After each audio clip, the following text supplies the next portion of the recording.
Moikka ja tervetuloa Leat jouluspesiaaliin. Tai miten niin jouluspesiaali? No, mulla on tänään joulu, koska Leatin ensi vuoden mallisto saapui Suomeen ja koska Hi-Fi Bikes jatko tämän kanavan sponsorointia, niin mä kävin tänään noutaa tommosen lätkäkassillisen tavaroita ensi kaudeksi ja mä ajattelin, että vaikka Leatin mallisto alkaa olla melkoisen iso, eikä me tässä millään voida käydä sitä kokonaan läpi, niin poimitaan muutamia tosi mielenkiintoisia uutuuksia tälle kaudelle. Aloitetaan kengistä. Leatti on upgradeannut niiden kenkämallistoa urakalla tälle kaudelle. Ja mä oon itse ajanut pari kautta Leatin fläteillä. Ollut varsin tyytyväinen niihin kenkiin. Ja nyt kyseisistä flättikengistä tuli Pro-malli, jossa on tosi paljon uutta. Täällä on takana tämmönen neopreenikaulus, jonka pitäisi vähentää sitä, että paljonko sulla päätyy kenkään hiekkaa ajaessa. Ja nauhakiinnitys on vaihdettu tämmöiseen rullalla kiristettävään systeemiin.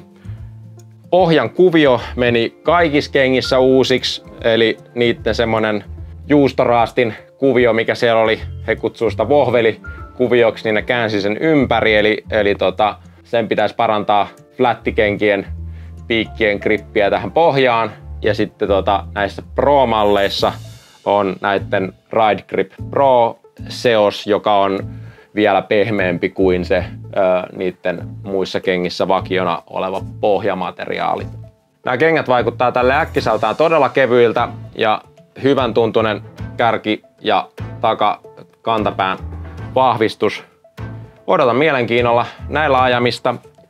Toinen uutuus kengissä on, että niiltä tuli viimein vedenpitävä kenkä, tai ei se ihan pidä paikkansa, niillä on ollut jokunen vedenpitävä kenkä, mutta mä en oikein laskenut vedenpitäviksi kenkiä, joiden varsi on semmonen hyvin alhainen, eli kun niillä ei ollut edes midkorkuisia kenkiä, niin jos sä sanot, että ne on vedenpitävät, niin mä en oikein tiedä, että mitä iloa siitä on maastopyöräilyssä, jos siinä ei ole vartta. No nyt niiltä tuli heidän kalvolla varustettu kenkä, eli tässä on tämmönen sen kiristysmekanismin kokonaan peittävä sukka tässä ympärillä, joka on vedenpitävä.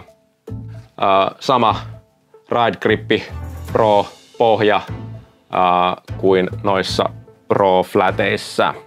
Seuraavana uutuutena goglejahan niillä on ollut Leatilla pitkään, hyviä gogleja ollut, mutta nyt ne on ensimmäistä kertaa leimannut yhdet niistä MTB-gogleiksi ja erona on se, että ilmanvaihto-ongelmat on erilaiset maastopyöräilyssä, jossa viima ei ole ollenkaan niin kova kuin motocrossissa, josta Leatin kamat on peräisin. Eli tässä on MTB-gogleissa on täällä tää yläfoami vaihdettu paljon ohuempaa isoilla reiillä varustettuun ja linssissä on ylälaidassa useita ilmanottoaukkoja, minkä pitäisi vähentää huurustumista ja kosteuden kertymistä sinne, parantaa ilmanvaihtoa matalammissa nopeuksissa.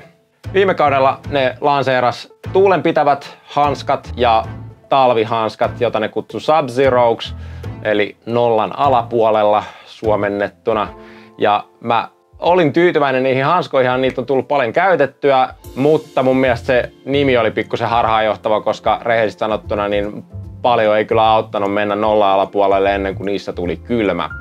Ja vähän sama piti niihin tuulenpitäviin, jotka oli niinku semmoiset höyhenen ohuet, että vaikka ne pitää tuulta, niin se hyöty on rajallinen, jos se pääsee karkaamaan se lämpö sun käsistä kuitenkin. Nyt ne lanseeras Sub-Zerot uudet, jotka on selvästi paksummat sekä täältä grippipuolelta että tästä suojapuolelta, kolminkertaista laminoitua materiaalia. Ja nämä Windproof-hanskat on myös selvästi paksumpaa matskua, eli mä sanoisin, että nämä Windproofit on hyvin lähellä sitä viime vuoden Sub-Zeron paksuutta. Ainakin mulle, joka on vähän kylmänäppinen, niin nämä oli erittäin tervetulleet parannukset sinällään jo hyviin hanskoihin. Vaatteista mä käytän eniten sitä Gravity-mallistoa, eli bikeparkkihommiin tarkoitettuja vaatteita, ja sieltä suuriksi suosikeiksi nousi nämä Gravity shortsit, paksuu, kestävää matskuu, hyvin mietitty, hyvin toimiva leikkaus. Tälle kaudelle uutuutena niiltä tuli nopeasti katsottuna hyvin samannäköiset Enduro-nimeä kantavat shortsit, mutta matsku on jonkun verran kevyempää. Täällä on esimerkiksi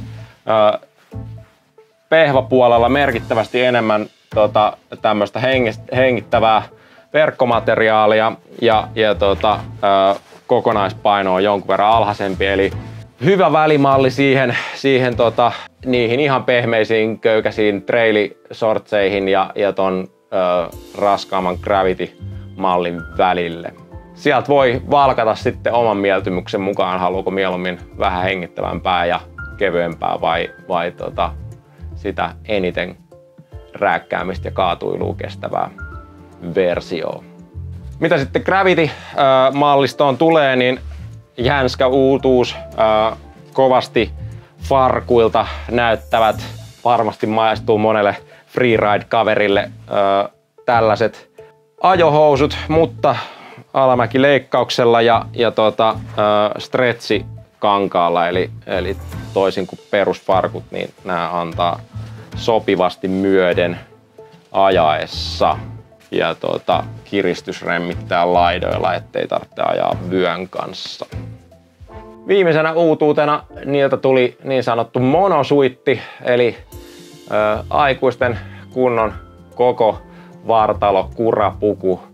Tää herätti selvästi huvittuneisuutta Pinkbiken kommenteissa ja niin edelleen, mutta mä ymmärrän hyvin, että se on hauska naureskella kurapuvuille, jos asuu vaikka Kaliforniassa, jossa ei lunta ole näkynyt 30 vuoteen tai tämän tyyppistä, mutta täällä Suomen ilmastossa niin mä luulen, että ei oikeastaan kenellekään maastopyöräilyä enemmän harrastavalle tarvitse selittää, miksi aikuisten kurahaalari voisi olla aika siisti juttu. Sen perus vesiloska ajelun lisäksi, kun tuolla menee esimerkiksi alamäkihommia ajelemaan kunnon hankeen, se on myös aika kiva, että sulla ei mene sieltä takin ja housujen välistä tonnikaupalla lunta paidan alle, kun sä sinne hankeen pöllähdät. Eli kerrastoilla kun säädät lämpötilan sopivaksi sieltä alta ja vedät kurahaalarin päälle, eiköhän se palvele talvellakin aika mainiosti. Siinä on noin tärkeimmät nostot tälle kaudelle Leatin uutuuksista. Jos tästä oli sulle iloa tai viihdettä, niin pistä vielä peukkua videolle ja nähdään taas ensi kerralla.